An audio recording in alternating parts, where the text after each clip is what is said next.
प्यारे दोस्तों, अस्सलामु अलैकुम रहमतुल्लाहि व बरकातुहू। अपने एनिमल्स के साल में कम से कम 2 से 3 बार जो है वो खुर चेक करते रहा करें और उन्हें टाइमली जो है तरशवा लिया करें, क्योंकि जानवर के खुर अगर बैलेंस ना हो तो उन्हें चलने में दिक्कत होती है। जब चलने में दिक्कत होगी जानवर तकलीफ़ फील करेगा, मिल्क प्रोडक्शन घटाएगा, उसकी हेल्थ जो है वो डाउन होगी।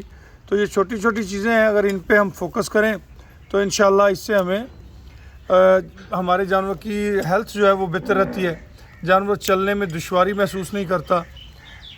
खुरों की वजह से बाज़ औक़ात जानवर लंगड़ा के चलते हैं, तो जब हम तरशवाते हैं इन्हें तो फिर हमें पता चल जाता है कि जानवर के खुर में कोई ज़ख़म है या कोई चीज़ लगी हुई है, तो हम उसकी ट्रीटमेंट कर सकते हैं। फिर जानवर रिलैक्स हो जाता है और उसे चलने फिरने में दुश्वारी नहीं होती।